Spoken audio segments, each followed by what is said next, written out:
Just one strike. But who will do it? You know, there are others who feel the weight of his tyranny. They wait, watching for the right moment, and I feel strongly that moment has come. A moment is all it would take. His end would be swift. Yes. And I am doing my best to help it come to pass. Sure, the spice owners. Oh, look, go quickly. So that is what I heard. Oh, Titus, no. come. Oh, no. What's going on here? You traitorous little pig. Come here. Who, me? Yes, you. Talking to me? You know exactly what I'm talking about. Yes, the spice merchant. He's selling more than just herbs. Yes, he is.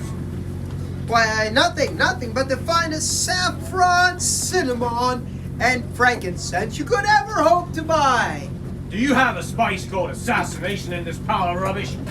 You cannot get away with this, you treasonous little zealot. Why, your accusations, they hurt my heart. You know what'll hurt your heart? The tip of this spear. Yeah. Now, wait a minute, fellas. You wanted to strike at Wait. Rome? At Herod? Wait. Now you're going to Out throw the here. iron Help! fist at his majesty. Help! Come here! No, you big oaf! It wasn't me, it was them! They're the traitors! I've got to go. I'm going to town. Oh, no, you don't. You're not going anywhere. I've got to go. No, you're not. You're coming with me, young sir. Oh, Thank you, that's much better. that servant just said king. Is this Herod? I'm not sure. He doesn't look like I thought he ever looked. He seems sort of blind. Hey, servant, who is this guy? He is the man after God's own heart, the shepherd, the psalmist, the great king from Bethlehem, King David. Yes, servant, what is it? I'm sorry, Your Highness, these travelers are requiring us to know who you are, Your Majesty. Oh, travelers from afar? I always welcome them. Come closer, friends. So tell me, friends, what is your business here? Why are you seeking me? Well, we're looking for the best olives in the land. Olives? What? Yes, Your Highness, we're looking for the best olives that money can buy. Olives? Why, we do have the best olives that money can buy, but I don't believe that's why you are here. Look, I am a kind and a gracious king. You can be honest with me. So tell me, why have you come here? Well, if you really want us to be honest with you, there's this king we're searching for. His name is Herod the Great.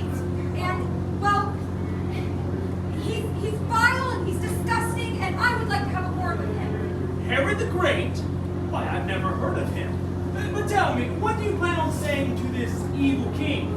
Well, to be frank, I really wasn't planning on saying very much with my mouth. I see. It may be tempting to take matters into your own hands. I have had that opportunity before myself, but I did not take it because two wrongs don't make a right. For you see, killing an evil king is not the answer, but finding and being in the right relationship with a good king is the answer. Are you that king? I am a good and kind king, but I am not that king for you. For you see, my time is limited and my power is constrained. But there is a king whose time is not limited and whose power is not constrained. Your throne, O God, is forever and ever. The scepter of your kingdom is the scepter of uprightness. You have said, I have made a covenant with my chosen one, and sworn to David thy servant, I shall set up thy seed forever, and build his throne unto all generations. The Lord swore unto me a sure oath, saying, one of the sons of thy body will I set up on your throne. Oh yes, there is a king. Well, if there is such a king, I would like to meet him. To worship him or to kill him? To worship him, of course. Ah, well, if your intent is to worship him, then I shall help you find him. Follow me.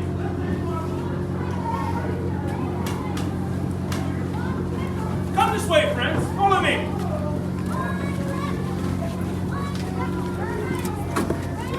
You are searching for justice, wrath, vengeance, and death, while others of you are searching for peace and mercy and everlasting life. I will point you to a king. I call him the King in the cradle. For unto us a child is born, unto us a son is given, and the government shall be upon his shoulders, and his name shall be called Wonderful, Counselor, the Mighty God, the Everlasting Father, the Prince of Peace. Of the increase in his government and peace there shall be no end. A child? I don't understand. This doesn't make any sense. How could a king in a cradle, of all things, rule Judea whenever Herod is ruling Judea with an iron fist? The ways of Yahweh is higher than ours. Jeremiah the prophet said this, Behold, the days cometh, saith the Lord, that I shall raise unto David a righteous branch. A king shall reign and prosper. And he shall execute judgment and justice in all the earth. In his day Judah shall be saved, and Israel will dwell safely. This is a promise for you and for I. Recall what Micah, the prophet of the Lord, said. Thou, Bethlehem Ephratah, though thou be small amongst the thousands of Judea, yet out of thee shall come forth unto me that which shall rule Israel, whose goings forth have been from old, from everlasting. I guess what the prophet is saying is clear. There will come a king. Will he come as a baby? How could a baby do away with King Herod? I promise, child, he will be enough. He will be prophet and king. The prophets have spoken. Indeed, they speak of the greatest prophet. Clearly signifies that a king is born. But what is a king truly? Is he simply just a man with a crown? Not just a crown, Melchior. A king must be wise, like me. Wise like me. Now there is something. Ruling with wisdom is the foundation of nobility.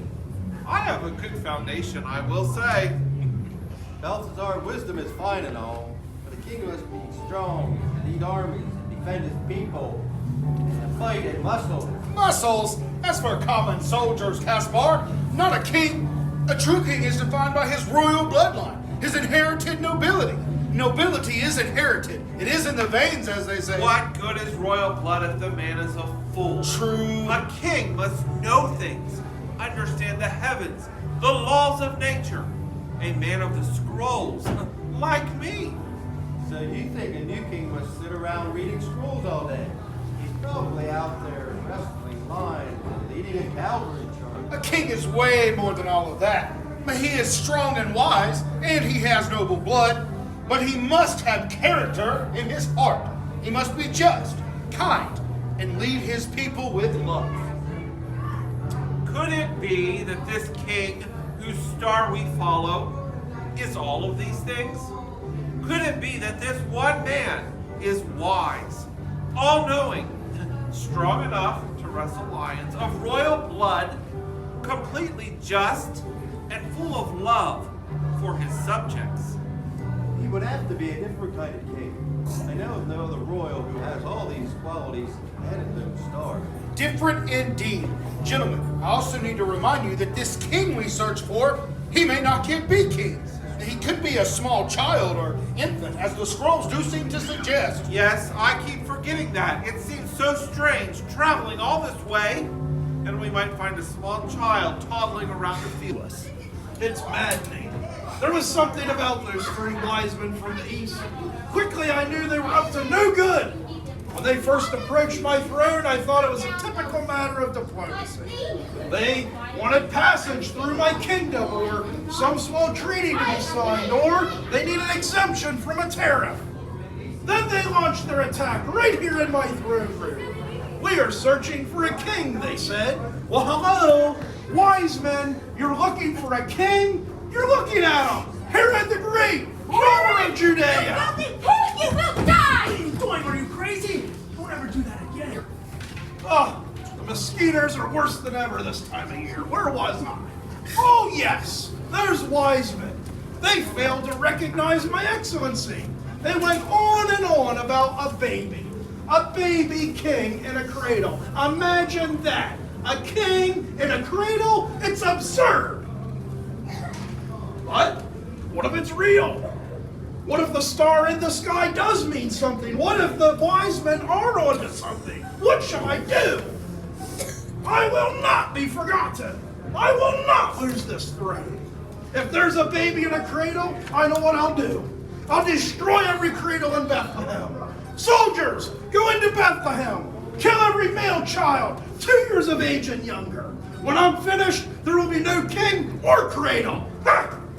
Did you not hear him? We have to stop him! No, it is not our place. The Almighty will deal with him. You don't understand! Yes, I do. For you see, Saul went astray, and he tried to kill me.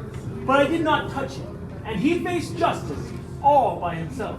You see, Saul, Herod, or any other dictator to come to this world, they will not escape it. The king in the cradle will have his justice. Listen to him. Listen to him. He's right.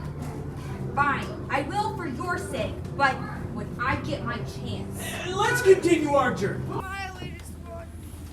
Why did the sheep get promoted? Because he was outstanding in his field.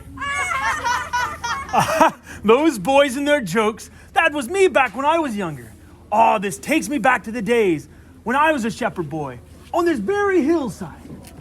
The Lord is my shepherd, I shall not want. He maketh me to lie down in green pastures. He leadeth me beside the still waters. He restoreth my soul. Who in the world are you guys talking Who is there? to? Yes, come out quickly, or I'll send the boys out after you. Wait! No! What? Bert, maybe you to send the boys to go fight the stranger. Chickens! You come to me with a sword and a shield, but I come to you in the name of the Lord. Whoa, hold on, lads. I think you have the wrong story here. That is one of my favorites, though. It was quite the shot, you know. It was a giant moment in my life. Not only are you out there in the darkness of our hillside, Good tidings of great joy, which shall be to all people. For unto you is born this day in the city of David a Savior, which is Christ the Lord.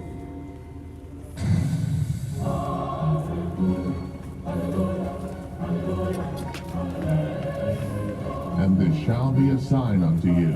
Ye shall find the babe wrapped in swaddling clothes, lying in a manger. the highest, and on earth, peace